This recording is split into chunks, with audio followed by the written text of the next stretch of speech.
5월에 사는 눈이 부시도록 아름답습니다. 연푸른 잎으로 단장한 숲을 보면 가슴 속속들이 시원합니다. 불과 얼마 전까지만 하더라도 뼈만 앙상하게 남았던 숲이었는데 이렇게 푸르른 산천을 보노라면 다시금 힘이 솟고 활력이 돋는 것을 느끼게 됩니다. 그래서 5월을 가리켜서 계절의 여왕이라 그렇게 부르곤 하지요. 특히 5월에는 어린이날이 있고 어버이날이 있고 스승의 날이 있고 또 5월 셋째 주 월요일은 성년의 날이라고 하고 5월 21일은 부부의 날이라고도 해서 이렇게 5월은 가정의 달 그렇게 통칭해 부릅니다.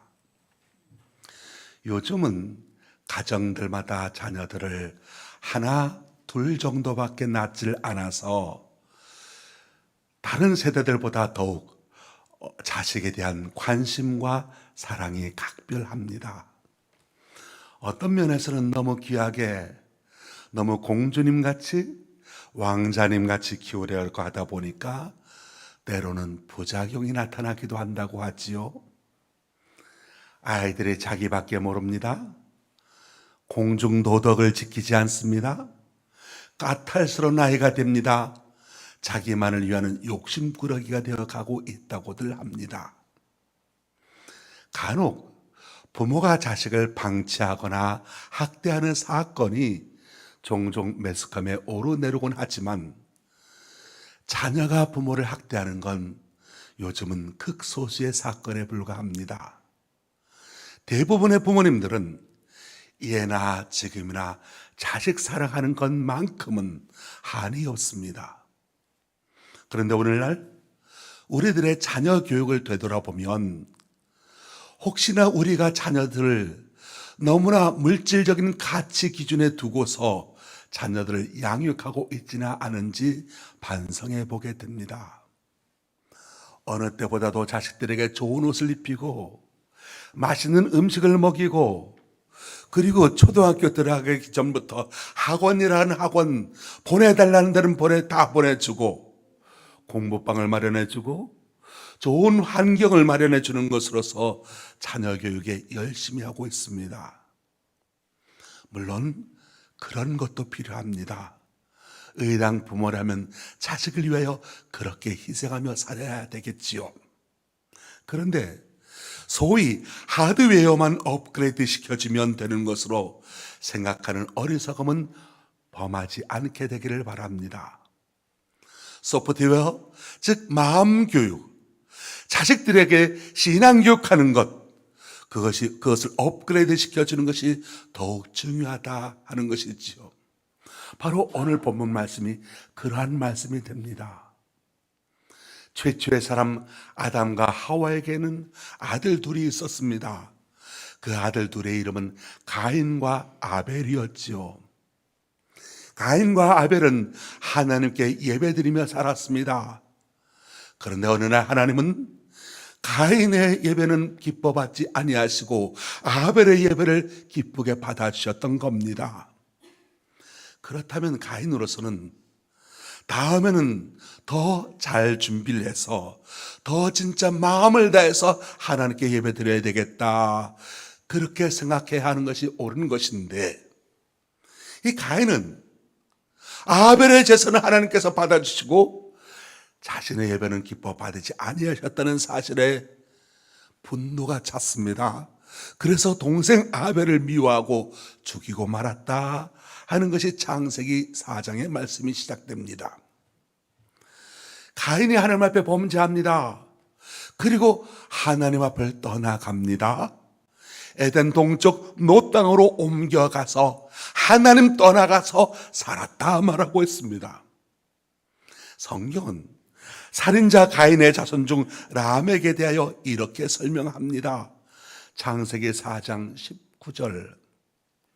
라멕이 두 아내를 맞이하였으니 하나의 이름은 아다요 하나의 이름은 실라였더라. 이 라멕이 아다와 실라 두 여인과 결혼했던 거죠.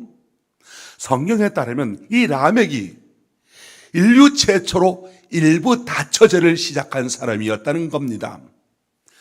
일반적으로 구약 성경은 한 남자가 2명 이상의 아내를 두는 일을 비난하지는 않습니다. 그래서인지 이스라엘 민족이 살고 있는 고대 근동 문화에서는 일부 다처제가 보편화되어 있습니다. 근데 하나님께서는 하와 한 여자만을 아담의 돕는 배필로 정하셨다는 겁니다. 그 이야기는 무슨 뜻이겠습니까? 아담과 더불어 살 사람은 하와 한 사람으로도 충분하다라고 하는 뜻일 것 같습니다. 물론 세계 곳곳에는 문화와 자연 환경에 따라 결혼의 다양한 형태가 존재합니다. 그런데 오늘 함께 드리는 우리 청년들 잘 들으십시오. 결혼은 남자와 여자가 그리고 한 사람과 하는 거다라고 하는 것이죠. 남자는 여자와 여자는 남자와 결혼하는 거다. 요즘 세상이 이상하게 되어갔습니다. 이상한 사람들 많이 생겨났어요. 그런데 성경의 질서는 분명합니다. 그리고 결혼은 하나님 앞에서 서약이고 선언이기 때문에 기도하며 준비해야 합니다. 그런데 이 라멕이 결혼이라고 하는 중대사를 하나님께 묻지 않았습니다. 하나님의 뜻에 따르지 않았습니다. 자기 마음대로 생각하고 자기 마음대로 행동을 했습니다. 그래서 라멕이 결혼한 후에 자녀들을 낳게 되었는데 창세기 4장에 보면 그 자녀들이 소개되고 있습니다. 20절 라멕의 아들 야발은 가축을 치는 자의 조상이 되었다고 했습니다. 물론 창세기 4장 2절 말씀 보면 본래 가축을 치는 일은 아담의 아들 아벨이 양을 치는 데서부터 시작되었는데 근데 이 야발은 양을 치는 것뿐만 아니라 가축들, 곧 소나 염소나 나귀, 낙타 등 여러 짐승을 키우는 돌보는 최초의 사람이 되었다 그 말인 거죠. 21절 야발의 동생 유발이 있습니다. 수금과 퉁소를 잡는 자들의 조상이 되었다고 했습니다. 수금, 손으로 연주하는 현악기의 일종이고 퉁소는 피리의 일종으로 여겨집니다. 다시 말해서 유발은 최초의 음악가였다는 겁니다. 야발과 유발의 배다른 동생 두발가인이 있습니다. 이 두발가인은 22절 말씀 보면 구리와 쇠로 여러 가지 기구를 만드는 자였다고 했습니다. 즉 이 두발가인은 쇠로 연장을 만들 줄 알았다. 도구를 만들어 사용했다. 그래서 사냥과 농사를 편하게 할 수 있었다. 그것을 말해주고 있습니다. 다시 말하면 가인의 후손은 인류의 문명을 발달시킨 사람들이었다는 거죠. 하드웨어에 관심이 많았습니다. 라멕의 아들들로 인해서 이 세상은 점점 더 살기 편해져 갔다라고 하는 것을 말해줍니다. 그런데 여러분, 라멕 시대의 사람들이 하나님과의 관계도 이전보다 더 좋아졌겠습니까? 그러지 않았다는 데 문제가 있습니다. 라멕의 자손들이 하나님 말씀에 귀를 기울이며 살았는지 하나님께 등을 돌리며 살았는지 구체적으로 딱 집어 말하고 있지는 않지만 우리가 창세기를 통해서 알아볼 수가 있는 것이 있습니다. 창세기 3장에서 아담과 하와는 하나님의 명령을 어긴 죄로 에덴 동산에서 쫓겨나게 됐지요. 창세기 4장에서는 가인은 자신의 예배가 하나님께 받아들여지지 않게 되니 동생 아벨을 죽이고 말았습니다. 아벨을 죽인 가인의 후손들은 어떻게 살았습니까? 그들은 4장 말씀을 보면 성을 쌓았다고 했습니다. 도시 문명을 건설했습니다. 라멕의 자손들이 세속 문화를 발달시켰습니다. 그리고 사람도 죽였습니다. 그래서 사람을 죽이고 나서 노래를 불렀습니다. 그 노래 제목이 칼의 노래였습니다. 나에게 작은 손상으로라도 끼치는 자에게는 반드시 피로 보복하겠다. 광기에 가득 찬 노래, 칼의 노래를 지어 불렀다는 겁니다. 바로 이것이 이들의 인생관이었고 세계관이었던 겁니다. 무슨 말입니까?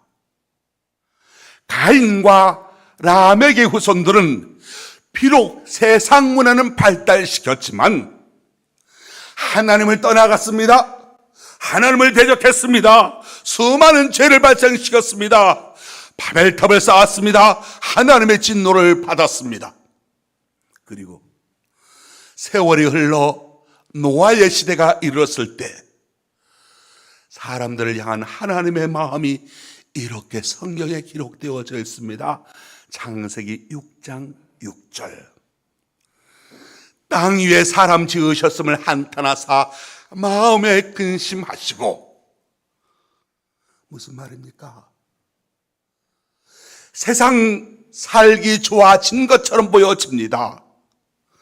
라멕의 시대만 보아도 사람들은 가축을 돌볼 줄 알게 되었고, 악기를 만들어 연주할 줄 알게 되었고, 구리와 쇠를 활용해서 연장과 도구를 만들어 사용했습니다.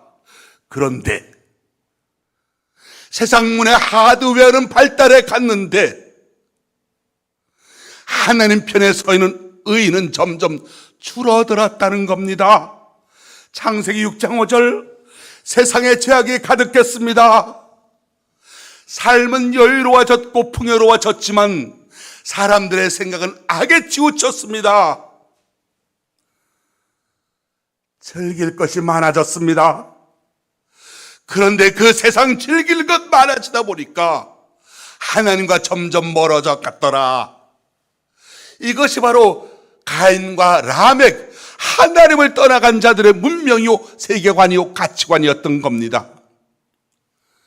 이건 요즘 세상도 마찬가지입니다. 드라마를 보기 위해서라면 1시간 정도는 기꺼이 TV 앞에 경청하고 있습니다만 10분, 20분 성경 읽을 시간, 묵상할 시간 없다는 것이 요즘 편리한 것을 추구하는 사람들의 모습이지 않습니까? 스포츠 관람하는 것, 그것을 위해서라면 2시간, 3시간이 아니라 한나절을 다 소비해도 아깝지 않지만, 야구를 보기 위해서라면 5시간까지도 그렇게 흔히 소비하지만 예배 드리는 건 힘들다고 외면합니다. 바쁘다고, 예배 드리는데 시간 쓸 수 없다고 그렇게 말합니다. 성도 여러분, 여러분은 어디에 가치관을 두십니까? 즐기는 데 가치관을 두시고 있으십니까? 하나님은 예배하는 데 가치를 두고 있으십니까? 요새는 물건을 사려 하도 구입하는 경로가 참으로 다양하지요. 가까운 편의점에서 살 수도 있을 것이고, 그리고 대형마트를 찾아갈 수도 있습니다. 인터넷을 통해서 구매할 수도 있고, TV 홈쇼핑을 통해서도 구매할 수가 있습니다. 그리고 마음만 먹으면 외국 사이트에서 얼마든지 질 좋고 값싼 물건을 손에 넣을 수가 있습니다. 세상은 이렇게 편리해져 갑니다. 그런데 편안해져 가니까 모든 것에서 편안한 것을 더 찾고 있습니다. 예배에 대해서도 그렇습니다. 여러분은 어떻습니까? 예배 은혜를 추구하십니까? 아니면 편리함을 추구하십니까? 예배는 편안함, 나의 편리함을 얻는 데 목적이 있지 않습니다. 예배란 예를 갖추어 절하는 것이고 예배 드리는 것 자체가 목적인 겁니다. 명절이 되면 부모님, 친척 어른들을 찾아뵈러 가지요. 가는 이유 많지 않습니다. 한 가지입니다. 찾아뵙고 인사드리는 데 있습니다. 무엇인가 얻어내기 위해서, 세뱃돈 받기 위해서 부모님 명절에 찾아가는 것 아니지요. 명절에 고향 어른들 찾아뵙는 거라면, 부모님 찾아뵙는 거라면 멀어도 가는 겁니다. 불편해도 가는 겁니다. 교통이 잘 막힌다고 해서 안 갑니까? 아닙니다. 가야 합니다. 가는 것이 정상적인 겁니다. 여러분, 하나님께 예배드리러 오는 건 자기 편안함을 위해서 오는 것이 아닙니다. 하나님께 드리는 예배는 요한복음 4장 24절 영과 진리로 예배를 드려라 말씀하고 있습니다. 여러분, 그렇다면 우리는 누굽니까? 가인의 후손입니까? 아벨의 후손입니까? 라멕의 후손입니까? 에녹의 후손입니까? 여호와의 이름을 부르는 후손입니까? 아니면 칼의 노래를 부르는 후손입니까? 십자가를 세우는 백성입니까? 아니면 바벨탑을 쌓는 백성입니까? 하나님께 복종하고 하나님을 섬기는 것을 최고의 목적으로 하는 백성입니까? 아니면 하나님을 부인하고 자기 만족과 세상의 즐거움을 최고의 목적으로 하고 있으십니까? 영으로 사는 백성입니까? 육신으로 사는 백성입니까? 교회에 속한 백성입니까? 교회 밖에서 배회하는 백성입니까? 사람마다 체질이 다릅니다. 그러면 여러분의 체질은 어떻습니까? 먹고 마시고 입는 것에 관심을 두는 백성입니까? 아니면 그의 나라와 그의 의를 추구하는 그곳에 관심을 두는 하나님의 백성입니까? 너희가 언제까지 여호와와 바알 사이에서 머뭇거리겠느냐 묻습니다. 너희는 어디에 속한 백성이냐 묻고 있는 것이지요. 가인의 후손과 아벨의 후손, 하나님의 백성과 세상 사람과의 갈등, 이건 어제 오늘의 역사가 아닙니다. 사랑하는 성도 여러분, 저와 여러분이 하나님 품 안에 거하는 거룩한 백성이 되기를 축원합니다. 하나님의 백성의 반열에 서게 되는 것을 기뻐하시기를 주의 이름으로 축원합니다. 오늘 본문 말씀, 아담과 하와 사이에서 난 아들 셋과 그의 자녀에 관한 기록이지요. 이 셋의 후손은 그 앞에 나오는 가인의 후손과는 정반대입니다. 창세기 4장 26절에서 셋도 아들을 낳고 그의 이름을 에노스라 하였으며 그때 사람들이 비로소 여호와의 이름을 불렀더라 라고 합니다. 그 앞에 사람들은 칼의 노래를 불렀습니다. 너희가 나한테 작은 보복이라 한다면 나는 엄청난 피로 너희에게 보복하겠다. 칼의 노래, 말하자면 군가 같은 걸, 그런 것을 좋아했고 그렇게 노래를 불렀습니다. 그런데 세 자녀들은 하나님의 이름을 불렀다고 했습니다. 하나님을 불렀다, 하나님의 이름을 높이고 하나님을 섬겼다는 뜻이죠. 창세기 4장 26절, 그때 사람들이 비로소 여호와의 이름을 불렀더라. 여호와의 이름을 불렀다라고 하는 건 단순히 하나님의 이름을 불렀다는 차원이 아닙니다. 하나님의 이름을 부르며 기도했다는 겁니다. 하나님의 이름을 부르며 제사 예배드렸다는 것입니다. 정기적으로 하나님 앞에 신실한 삶을 살기 위하여 하나님을 경배하는 삶을 살았다는 표현입니다. 사랑하는 성도 여러분, 여러분의 노래가 칼의 노래가 아니길 원합니다. 여러분이 부르는 것이 칼이 아니라 하나님의 이름을 높이게 되기를 주의 이름으로 축원합니다. 그리고 여러분의 후손이 가인의 후손, 라멕의 후손이 아니 되고 셋의 후손이 되어서 주의 이름을 부를 수 있게 되기를 주의 이름으로 축원합니다.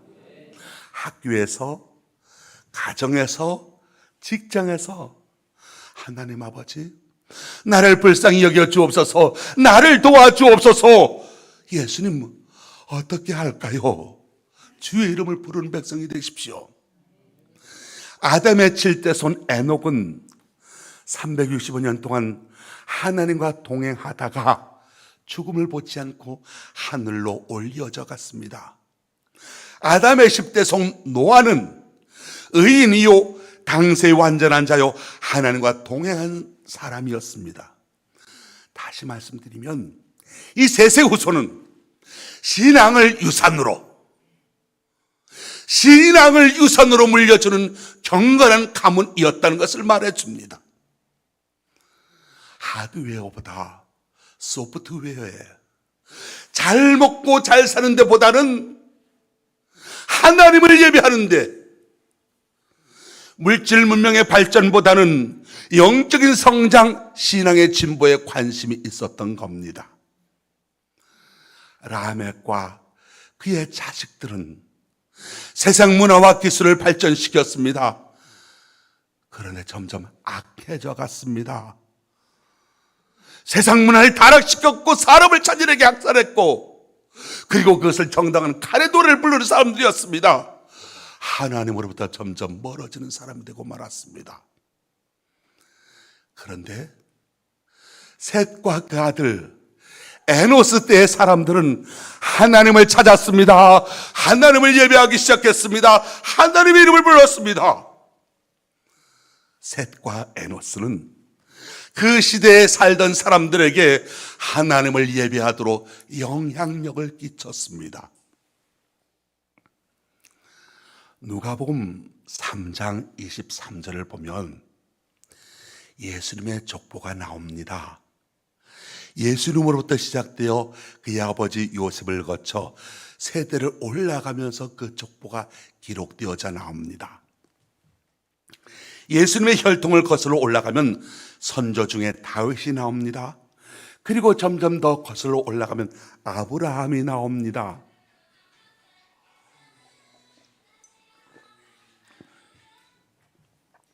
그 위로 계속 올라가 노아까지 등장하게 되고, 그리고 오늘 본문에 나오는 에노스와 셋을 거쳐 아담까지 이르게 됩니다. 셋과 에노스에서 비롯된 혈통은 예수 그리스도까지 이르게 되는 하나님 구원 역사에 쓰임을 받게 됩니다. 셋과 에노스의 자손들이 수십 대를 걸쳐서 하나님으로부터 쓰임 받았던 이유 하나입니다. 여호와 이름을 불렀고 하나님을 예배하는 사람이었기 때문입니다. 라멕과 그의 아들들로 대표되는 가인의 혈통에서는 하나님을 찾지 않았습니다. 그들은 결혼하면서도 하나님의 뜻을 묻지 않았습니다. 하나님의 이름을 부르지도 않았습니다. 하나님의 음성을 듣지도 않았습니다.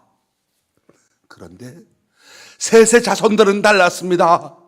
하나님과 점점 멀어져가는 세상에서 사람들이 하나님의 이름을 부르며 하나님을 찾게, 하나님을 예배하게 하였습니다. 그리고 그들은 예수 그리스도가 이 땅에 오시는 일에 가문 전체가 쓰임을 받았던 겁니다. 여러분의 가정은 어떤 가정이 되기를 원하십니까? 여러분의 후손은 어떤 후손이 되기를 원하십니까? 여러분의 가문은 어떤 가문이 되기를 원하십니까? 사랑하는 성도 여러분, 여러분이 믿음의 부모님 가정에서 태어나게 되신 분이 있다면 그것에 대하여 감사하십시오. 여러분은 영적으로 볼 때 가인의 후손이 아니라 셋의 후손입니다. 저주의 자손이 아니라 축복의 자손입니다. 여러분의 후손들에게서 계속적으로 생명을 살리는 역사, 복의 복을 더하는 역사, 형통의 역사, 은혜의 역사가 여러분에게 일어나게 될 것입니다. 혹 여러분이 믿음의 가문에서 태어나지는 않았지만 여러분부터가 신앙을 시작한 당대 신앙인이 있으십니까? 여러분들은 특별한 하나님의 축복을 받은 것임에 틀림이 없습니다. 이전에 조상들에게서 내려오던 나쁜 습관, 그릇된 가치관을 다 끊어버리고 여러분 때부터 하나님 중심의 경건한 삶이 시작되게 되었습니다. 저주가 끝나고 축복이 시작되었습니다.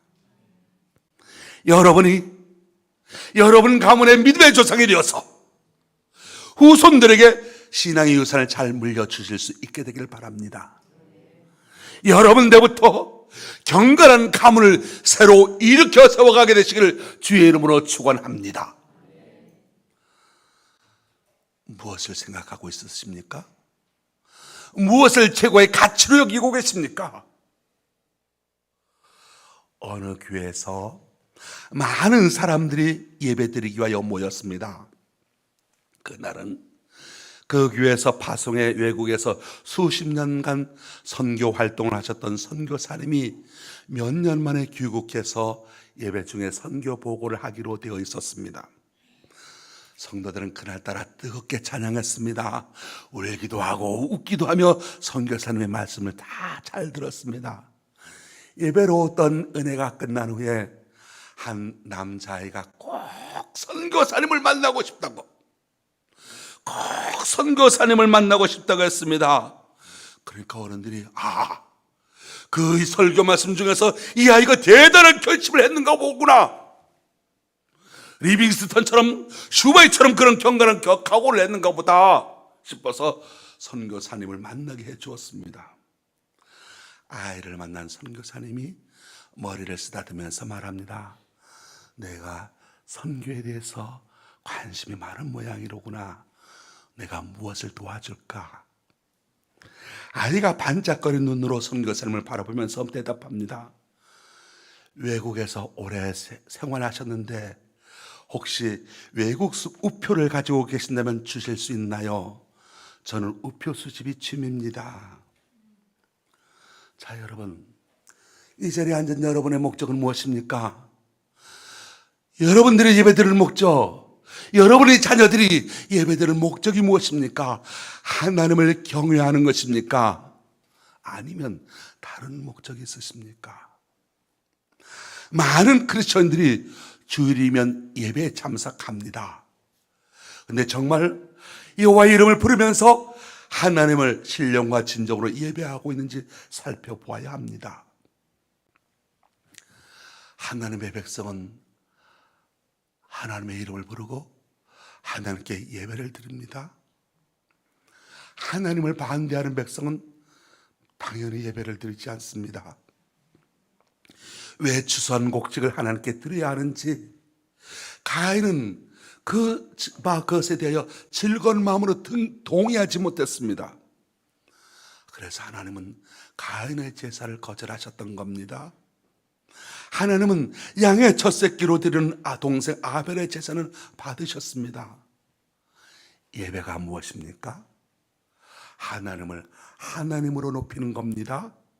하나님께 마땅히 존귀와 영광을 드리는 것이 예배입니다. 예배가 없는 교회는 교회가 아닌 겁니다. 예배가 없는 성도는 신자가 아닌 겁니다. 주일 예배가 없는 자는 신자가 아닌 겁니다.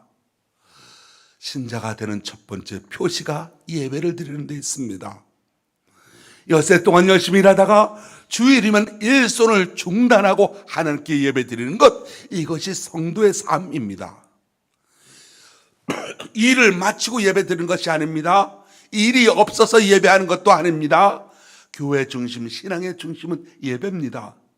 하나님께 상달되는 예배를 드리는가, 이것이 문제라는 것이 있지요.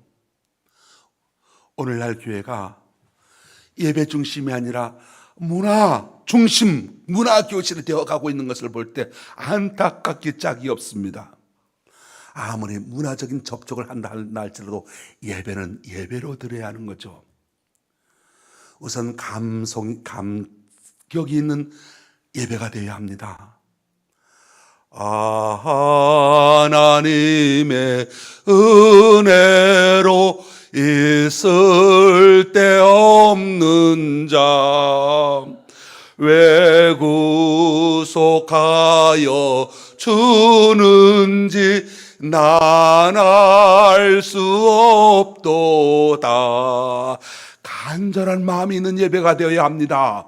하나님의 뜻이 이 땅에 이루어지도록, 우리의 필요가 치료 채워지도록 기도하는 예배가 되어야 합니다. 헌신의 예배가 되어야 합니다.